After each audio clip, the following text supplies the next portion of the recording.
안녕하세요. 강성효 전도사입니다.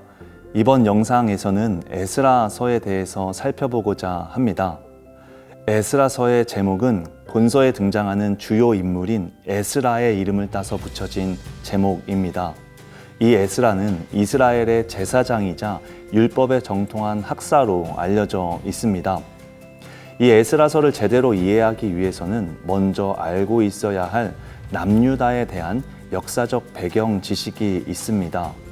남유다는 주전 6세기 586년에 바벨론 제국에 의해서 멸망을 하게 됩니다.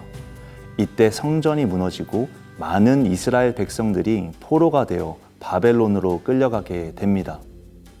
이때 활동하던 선지자가 예레미야 선지자였는데요. 하나님께서는 이 예레미야 선지자를 통해 이스라엘의 회복을 약속해 주십니다.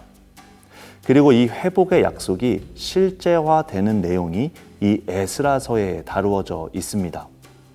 그럼 이제 이 에스라서를 살펴보면서 하나님께서 구원의 예언을 어떻게 신실하게 지키셨는지를 살펴보도록 하겠습니다. 에스라서는 크게 두 부분으로 나눌 수 있습니다. 전반부는 1장에서 6장으로 주요 내용은 성전 재건에 대한 내용이 다루어져 있고요. 후반부는 7장에서 10장으로 주요 내용으로 에스라의 개혁이 다루어져 있습니다. 먼저 전반부를 살펴보면은요. 에스라서의 시작은 바벨론 제국 이후에 들어선 페르시아 제국의 고레스 왕의 칙령으로 시작이 됩니다.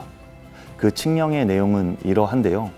포로로 잡혀온 유다 사람들을 다시 예루살렘으로 귀환시키고 무너졌던 여호와의 성전을 다시 세우라는 명령입니다.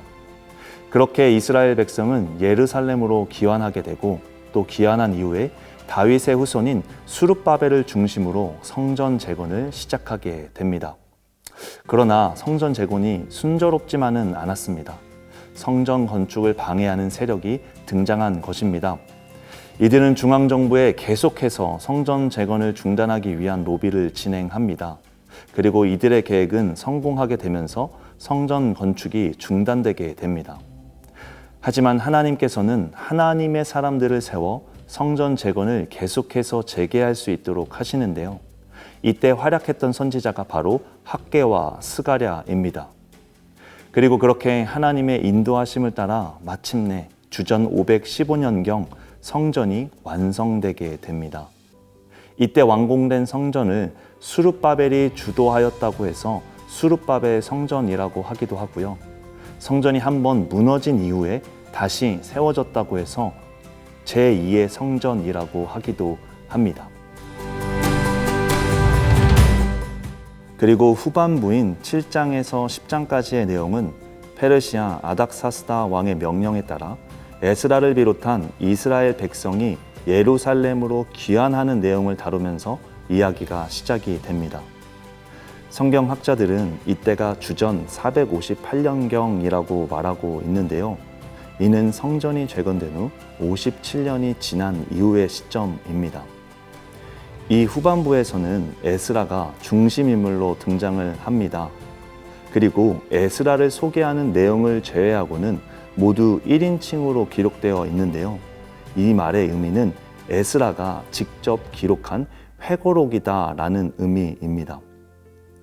예루살렘으로 귀환한 에스라는 하나님의 은혜로 이 이스라엘 백성이 포로 생활을 마치게 되었고 예루살렘으로 귀환하게 되었으며 성전을 다시 재건할 수 있었음에도 불구하고 포로기 이전에 죄악이 가득했던 이스라엘 모습과 다를 바 없는 이스라엘의 모습을 보면서 많은 상심을 하게 됩니다. 이 이스라엘 백성들이 하나님과 너무나 멀리 떨어져 있는 것을 보게 된 것이죠. 그래서 이 에스라는 이스라엘의 신앙 회복을 위해서 모든 백성들에게 신앙적 회개와 각성을 요청합니다. 그래서 다 같이 금식을 하고 회개하며 예배를 회복하고 말씀 앞으로 나아가도록 합니다. 이런 내용으로 구성되어 있는 에스라서를 통해서 알 수 있는 메시지 중에 한 가지는 바로 하나님의 사랑입니다. 이스라엘의 죄악으로 인해 이스라엘은 심판을 받아도 스스로를 어떠한 말로도 변호할 수 없는 상태였습니다. 그러나 하나님께서는 이러한 이스라엘을 포기하지 않으시고 구원과 회복의 약속을 해 주십니다. 그리고 그 약속을 신실하게 지켜 주시죠. 그런데 이러한 은혜를 입었음에도 불구하고 이스라엘은 다시 또 이 죄악을 반복하게 됩니다. 그럼에도 하나님께서는 다시 또 이러한 이스라엘을 포기하지 않으시는 모습을 우리가 에스라서를 통해서 보게 됩니다. 이를 통해서 하나님께서는 우리를 심판하시기를 원하는 분이 아니라 우리를 구원하시기를 원하시는 분이시며, 이러한 하나님의 사랑은 우리를 결코 포기하지 않는 사랑이라는 것을 우리가 알 수 있습니다. 바라기는 이번 에스라서 묵상을 통해서 심판을 받아도 아무 말도 할 수 없는 죄인을 오히려 구원으로 인도하시는 그 하나님의 놀라운 사랑을 함께 묵상하고 경험하게 되기를 바랍니다.